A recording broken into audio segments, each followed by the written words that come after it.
அப்படின்னு சொல்லி ஒரு முனிவர்கிட்ட போறாங்க. இப்போ முனிவர்கிட்ட கேட்குறாங்க, வாழ்க்கைய புரிஞ்சிக்கவே முடியலையே சாமி, நீங்க தான் எங்களுக்கு கற்றுக் கொடுக்கணும் அப்படிங்கிறார். அப்போ சாமியார் சொல்றாரு, இல்லப்பா எனக்கும் தெரியலப்பா அப்படிங்கிறார். அப்போ இவங்க என்ன பண்றாங்க, நீங்க முற்றும் துறந்த ஒரு ஞானி, உங்களுக்கு தெரியாத விஷயங்களே கிடையாது, நாங்கள் உங்களை நம்பி வந்திருக்கோம், நீங்க சொல்றதை வச்சு எங்க வாழ்க்கையை நாங்கள் மாற்றலாம் அப்படிங்கிற ஆர்வத்தோடு வந்திருக்கோம், நீங்க தெரியலையே அப்படின்னு சிம்பிளா சொல்லி முடிச்சிட்டீங்களே அப்படிங்கிறார். அப்போ இந்த சாமியார் யோசிக்கிறார், சரி இவங்க சும்மா சொன்னாங்க கேட்க மாட்டாங்க, அப்போ இவங்களுக்கு விஷயத்தை புரிய வைப்போம் அப்படிங்கும்போது, நான் ஒரு இடத்துக்கு உங்களை கூட்டு போறேன், அந்த சூழ்நிலையை உங்களுக்கு காமிக்கிறேன், அந்த சூழ்நிலையை பார்த்து நீங்க கரெக்டா பதில் சொன்னீங்கன்னா உயிரோட இருப்பீங்க, இல்லைன்னா அந்த இடத்துல என்ன ஆகுங்கிறது அது நான் சொல்ல முடியாது அப்படிங்கிறாரு. சரி என்ன பண்ண, 4 பேரை கூட்டிட்டு ஒரு புஷ்பக விமானம் இருக்கு இல்லையா, அந்த புஷ்பக விமானத்துல 4 பேரை கூட்டிட்டு போறாரு. ஸோ ஒரு இடத்துக்கு போறாரு, அங்கே ஒரு சூழ்நிலை, ஒரு காட்டுக்குள்ளே போகுது. அந்த காட்டுக்குள்ளே போகும்போது ஒரு புலி அப்போதான் நிறைய குட்டி போட்டிருக்கு. ஸோ புலியும் ரொம்ப பசி, குட்டிகளும் ரொம்ப பசியோடு இருக்கு. ஸோ இறைய தேடி அந்த புலி காட்டுக்குள்ளே அப்படியே கொஞ்சம் அழிஞ்சு தெரிய ஆரம்பிக்குது. கொஞ்சம் தூரத்தில் பார்த்தீங்கன்னா ஒரு மான், அந்த மானும் குட்டி போட்டு அதுவும் பசிக்குதுன்னு இறைய தேடி அதுவும் இந்த பக்கமாக வந்துட்டு இருக்கும்போது என்னாச்சு, புலியோட கண்ணில் மாட்டிடுச்சு. ஸோ புலி என்ன பண்ணிடுச்சு, மானை அடிச்சு கொண்டு தன்னோட குட்டிகளுக்கும் அதுக்கு அந்த பசியை போக்குது, தானும் அந்த பசியை போக்கிட்டு இருக்கு. இந்த காட்சியை காமிச்சு இப்ப அந்த முனிவர் கேட்கிறாரு, இது கரெக்டா தப்பா அப்படின்னு கேட்கிறாரு. மானும் குட்டி போட்டிருக்கு, புலியும் குட்டி போட்டிருக்கு, ரெண்டும் பசியோடு இருக்கு. ஆனா இயற்கையோட விதி என்ன, புலி மானை அடிச்சு சாப்பிட்டுச்சு. இப்ப மானோட குட்டிகள்லாம் அம்மாவும் இல்லை, அதோட பசியை போக்குறதுக்கு ஆள் இல்லாம அந்த இடத்துல தவிச்சுட்டு அந்த இடத்துல நிக்குது. இது கரெக்டா தவறா அப்படின்னு கேட்கிறாரு. முதல்ல ஒருத்தர் சொல்றான் இது தவறு அப்படிங்கிறான், அங்கிருந்து கீழே செத்து போயிடும். இது தவறுன்னு சொல்லி அவன் செத்து போயிட்ட உடனே அடுத்தவன் கேட்கிறான், நீ இப்ப சொல்லு அப்படின்னா அவன் கொஞ்சம் உஷாரா சொல்றான், இது கரெக்ட், இதுதான் இயற்கை, ஏன்னா புலினா புலி மானை கொண்டுதான் ஆகணும் அப்படிங்கும்போது அவனுக்கு கீழே செத்து போயிடான். 3வது ஒருத்தர் இருக்கான், இப்ப அவன் இன்னும் கொஞ்சம் உஷாராயிட்டான் இல்லையா, அப்ப அவன் சொன்னான் இது நல்லதும் இல்லை கெட்டதும் இல்லை அப்படின்னு அவனுக்கு கீழே குச்சி செத்து போயிட்டான். இப்ப 4வது ஒரு ஆள்கிட்ட கேட்கும்போது அவன் இப்ப எல்லாத்தையும் ஓரளவு கவனிச்சுட்டான். அவன் சொல்றான், தெரியலையே சாமி, தெரியலையே சாமி அப்படிங்க. இந்த கதையை நான் சொல்ல வரக்கூடிய விஷயம் என்ன அப்படின்னா, நம்ம வேண்டாத விஷயங்களே நீங்க நிறைய ஆராய்ச்சி பண்ணிக்கிட்டு இருக்கோம், வேண்டாத விஷயம் நிறைய ஆராய்ச்சி பண்ணிக்கிட்டு இருக்கோம். வாழ்க்கையோட தத்துவம் என்னங்கிறது நம்ம புரிஞ்சுக்கணும் அவசியம் இல்லை. நம்ம சரியான வாழ்க்கையை தேர்ந்தெடுத்து நம்ம நடந்தோம் அப்படின்னா நிச்சயமாக வெற்றிகளை இந்த இடத்துல நிச்சயமாக அடைய முடியும்.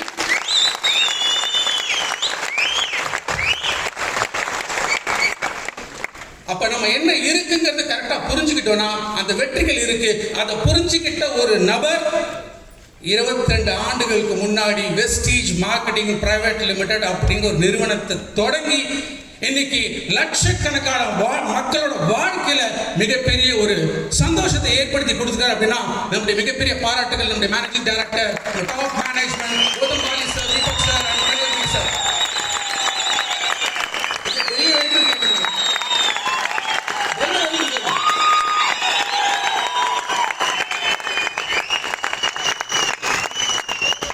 யாருமே சிந்திச்சு பார்க்க முடியாத அளவுக்கு இந்த 22 ஆண்டுகள்ல 72% காம்பவுண்டட் ஆனுவல் growth ரேட்டோட அதிகபட்சமாக 2500 கோடியும் உருவாக்கி டைரக்ட் செல்லிங் இண்டஸ்ட்ரியில 10 11 ஆரம்பிச்ச ஒரு கம்பெனியாக இருந்தாலும் ஆனா அந்த இத்தனை கம்பெனிக்குள்ள இன்னைக்கு நம்பர் 1 இருக்கக்கூடிய ஒரு நிறுவனம் அதை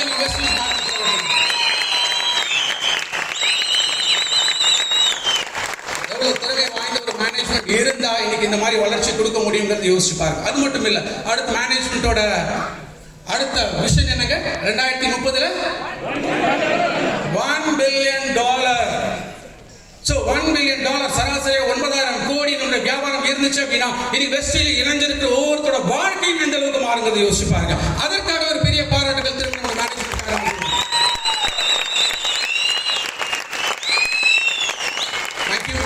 ஒரு ப்ராடக்ட்ஸ் அப்படின்னு பார்க்கும்போது கூட இன்னைக்கு ஏதோ சர்வசாதாரணமாக ஒரு ப்ராடக்ட்ஸ் அப்படிங்கிறது இன்னைக்கு வெஸ்டீஜ்ல இல்லை. இன்னைக்கு லேட்டஸ்ட் டெக்னாலஜியாக இருக்கட்டும், அப்சார்பேட் மாதிரி ஒரு ப்ராடக்ட், சிஎம்பி மாதிரி ஒரு product, and even energy booster மாதிரியான இருக்கக்கூடிய ஒரு ஃபார்முலேஷன், காம்பியோட்டிக்ஸ், நோனி, இந்த மாதிரி எத்தனையோ ப்ராடக்ட்ஸ் புதுசா புதிய டெக்னாலஜியோட. அண்ட் இப்போ ரீசெண்டா வரக்கூடிய ப்ராடக்ட்ஸ், புது ப்ராடக்ட்ஸ் எங்க இன்னைக்கு Vestige marketing like Vestige focus பண்ண போகுது அப்படிங்கும்போது வெயிட் லாஸ் கேட்டகரி அந்த மேனேஜ்மெண்ட்ல health care products, agri products and cosmetics, even cosmetics எடுத்தா கூட இன்னைக்கு வேர்ல்டு லெவல்ல ஒரு ரினவுண்ட் ஒரு கண்ட்ரில இருக்கக்கூடிய ஒரு கம்பெனியோட ஒரு டைப்ல தான் இன்னைக்கு நம்மளுடைய best of million category products அப்படிங்கிறது இருக்கு. அண்ட் அகைன் சக்சஸ் பிளான் அப்படின்னு எடுத்துக்கிட்டோம்னா வெற்றிகளை குவிக்கக்கூடிய ஒரு சக்சஸ் பிளான். அதனால தான் இந்த 22 ஆண்டுகள்ல அதிகமான வெற்றியாளர்களை இன்னைக்கு உருவாக்க முடியும்னா அது இன்னைக்கு வெஸ்டீஜ்ல மட்டும்தான் நிரூபிச்சு வருகிறோம். அதுதான் நம்முடைய பலம், நம்முடைய சக்சஸ் பிளான் அப்படிங்கிறது. அதாண்டி இன்னைக்கு இந்தியாவில் best nutraceutical company, best health and personal care company, economic times மூலமாக இன்னைக்கு இந்தியா ஒரு best brand, trust research advisory மூலமாக இன்னைக்கு ஒரு பெஸ்ட் பிராண்ட் கடந்த 2 ஆண்டுகளாக இந்தியாவில் அப்படிப்பட்ட ஒரு நிறுவனம் இருக்குன்னா அது இன்னைக்கு வெஸ்டீஜ் அப்படின்னு சொல்லக்கூடிய நிறுவனம். அவ்வளவுதானா அந்த டக்கு?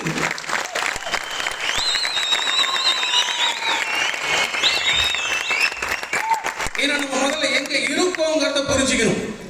நம்ம என்ன ஒரு பவர்ஃபுல்லான இடத்துல இன்னைக்கு நம்ம இருக்கோம் அப்படிங்கிறத புரிஞ்சுக்கணும். அப்ப நான் சொன்ன கதை, அந்த கதை உண்மைன்னு இருந்துச்சுன்னா நமக்கு வேண்டிய விஷயங்களை தெரிஞ்சுக்கணும். நம்ம பலம் என்னங்கிறத இன்னைக்கு தெரிஞ்சுக்கணும். அப்படின்னா அதுதான் கோடீஸ்வரர்களை உருவாக்கக்கூடிய இந்த இடம், அந்த மீட் த மில்லியனர் அப்படிங்கிற ஒரு இடம்.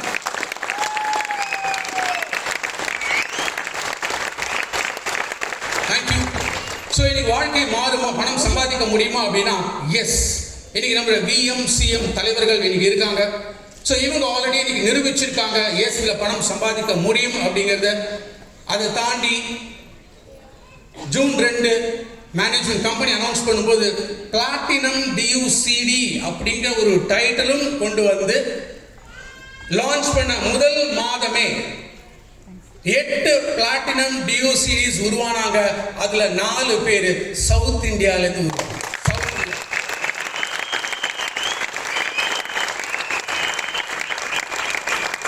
அதுலயும் 2 பிளாட்டினம் டியூ சீரிஸ் இன்னைக்கு நம்ம கூட இருக்காங்க.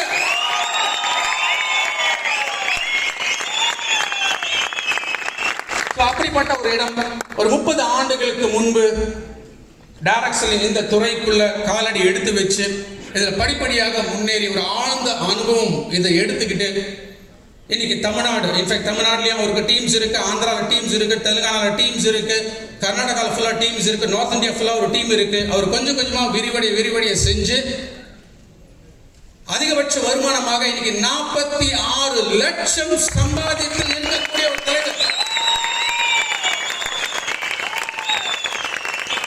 60 லட்சம் பெருமான ஒரு ஆடி கார் அண்ட் 35 லட்சம் பெருமான ஒரு எம்ஜி டாப் அண்ட் மாடல் இந்த கார். அது மட்டும் இல்ல, இன்னைக்கு ஒரு 2 வீடுகள் பிளஸ் ப்ராப்பர்ட்டிஸ் எடுத்தீங்கன்னா இன்னைக்கு கிட்டத்தட்ட 10 கோடிக்கு மேல அவருடைய அசெட்ஸ் மட்டுமே வெஸ்டீஜ் மூலமாக உருவாக்கியிருக்காங்க.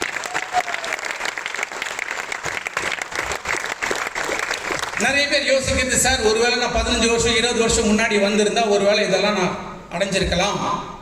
ஆனா இன்னைக்கு நீங்க வெஸ்டீஜ் ஆரம்பிச்சாலும் இந்த நிலையை அடைய முடியுங்கிற நிரூபிக்கக்கூடிய நிறுவனம் தான் இன்னைக்கு வெஸ்டீஜ் நிறுவனம்.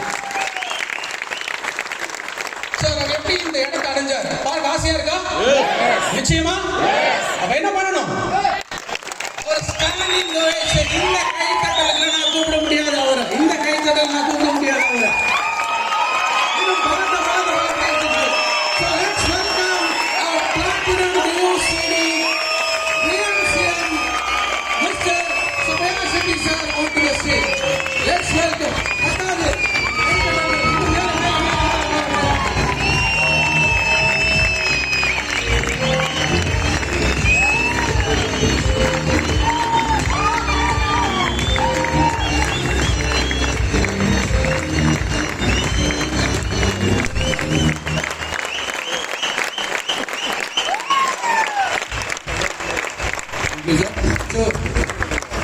நம்முடைய சீஃப் கெஸ்ட் அவரை கௌரவப்படுத்துவதற்காக நம்ம பெருமைக்குரிய தமிழ்நாட்டின் பிளாட்டினம் டியூசிடி and VMCM RS Rajan sir அவர்களை